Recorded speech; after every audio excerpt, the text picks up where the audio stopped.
Hi, my name's Kate McNeil. I am the owner of All the Tropes romance bookstore here in Atlanta, Georgia. So I created this bookstore out of a massive need that Atlanta didn't have, and that was a romance bookstore. The community of romance readers is huge, incredible, amazing, understanding, caring, loyal people. They deserve to have a space to gather. They deserve to have a space to connect. And I wanted to be that space for them. I wanted to create a place where people could come, gather, connect, be seen, heard, understood, and find anything in here that resonates with them. We are super selective about what we carry in the store. We try to make sure that we cover all ranges of diversity, that anybody from any walk of life can come in and find something that resonates with them. The romance community in Atlanta is a very diverse group of individuals. They are super supportive of one another. We just actually had one of our book clubs. We have 8 book clubs in store that we host every Wednesday and Thursday of the week.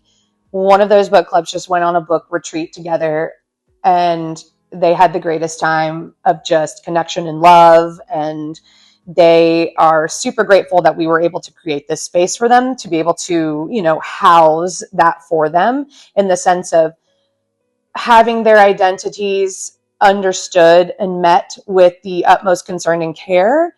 Reading romance puts people, or could put people, in a vulnerable situation. They are reading things that are giving them this vision of self-exploration. They are diving into romances, and they are finding themselves within them, learning things about themselves. And that can be vulnerable for a lot of people.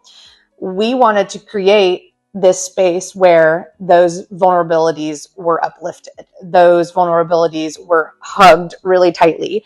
Those vulnerabilities were supported and loved. And that community just keeps giving back, right? This is just a community of giving and love and sharing and caring. And that was like the huge goal here, was just to have a space for that to exist. I chose Kirkwood because I live in this neighborhood, and I love the idea of working and living in your community. That really goes beyond, I think, what most indie bookstores do, in the sense that I'm really careful and conscious about using my community members and my neighbors to lift this space up. So my graphic designer lives in the neighborhood. The girl who designed all of our t-shirt logos and tote bag logos lives in the apartments right next to the store. The woman who painted my store lives in this neighborhood. The woman who prints my store the store's right over there across the street. This idea that indie bookstores are meant to support and create community. We are community pillars. I'm just double downing on that by using my community and supporting my neighbors and their creativities. And to me, that is super satisfying. And that was the number one goal, was to be so community centered. We've done food drives for community food banks. We've done clothing and toy drives for community organizations.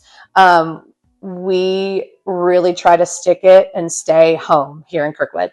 I'm not from here. I'm originally from Alabama.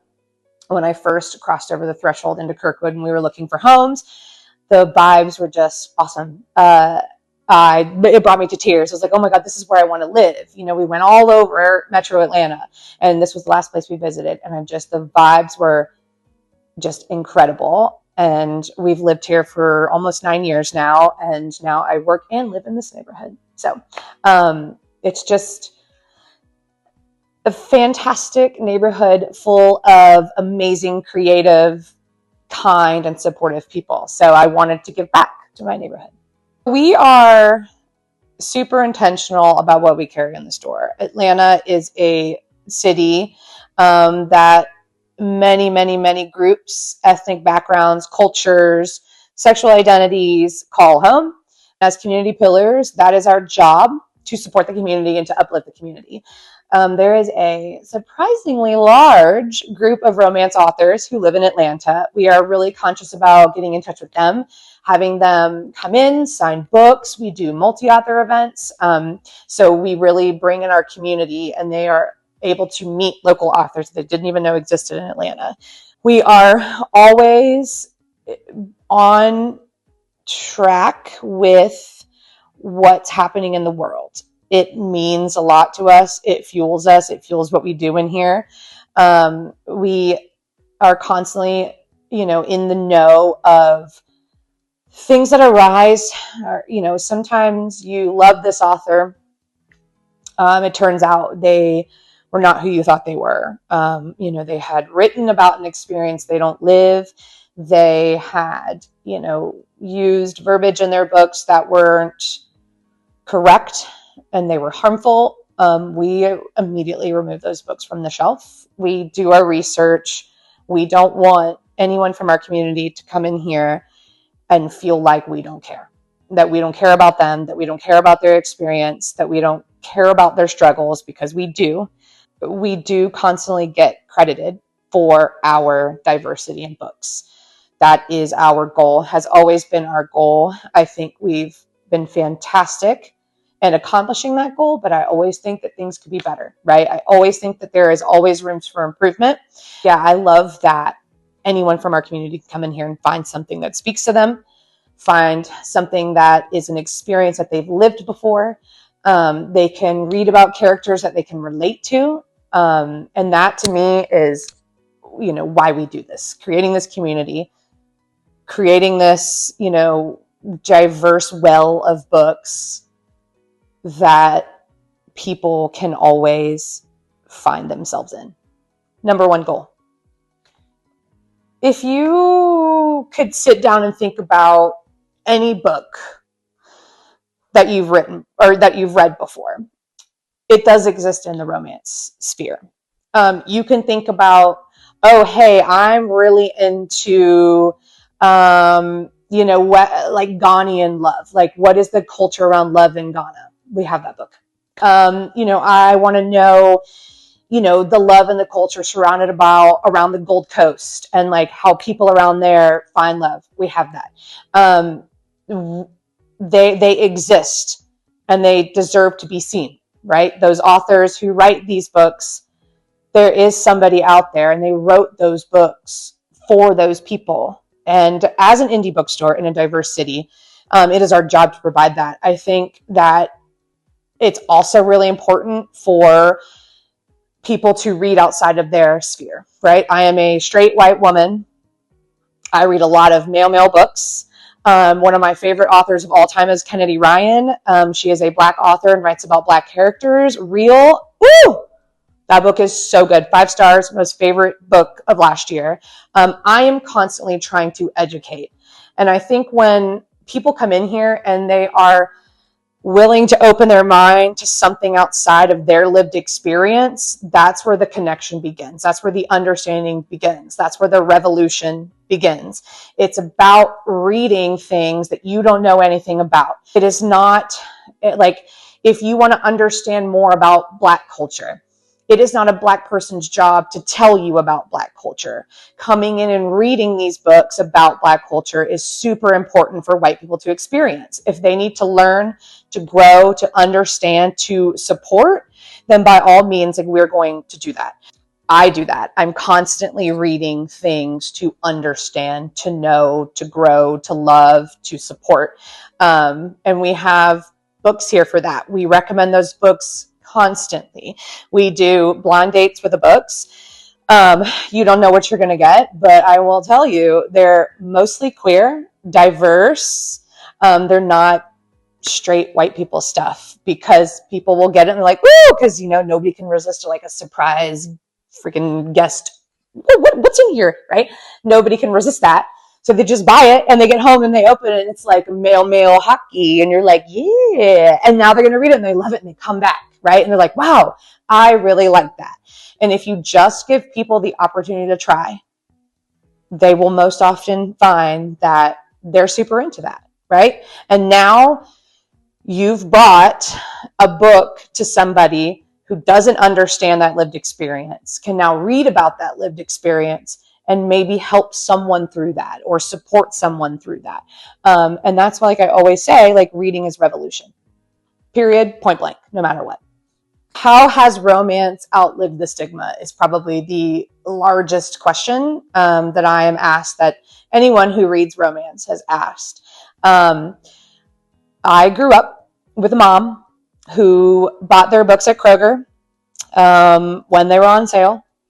They always had Fabio on the cover. He was half naked.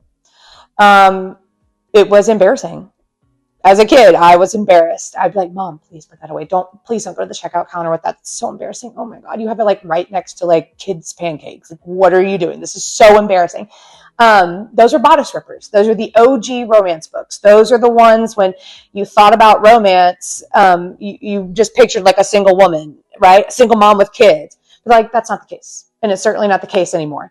The amount of lived experiences in these books is incredible. People can come in and find something that they didn't know they loved. It is supportive in a way that you don't need to ask anybody for support.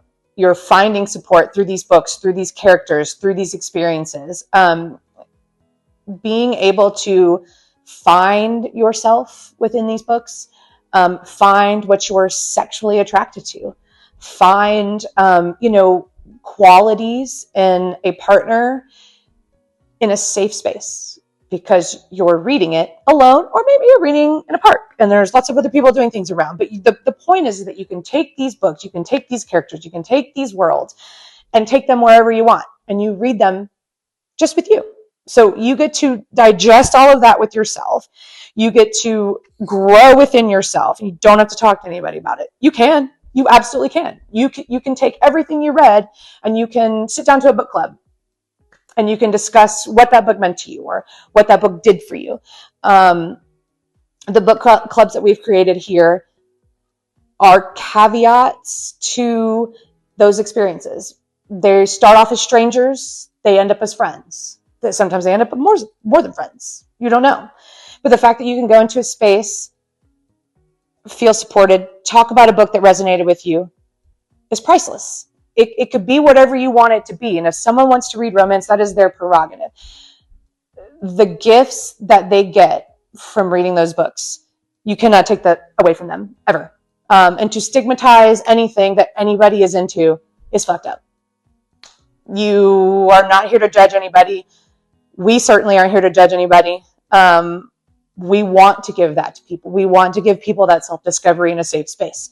There are lots of young people that come in here and read these really, really dark, full of trigger warning, super over-the-top spicy books.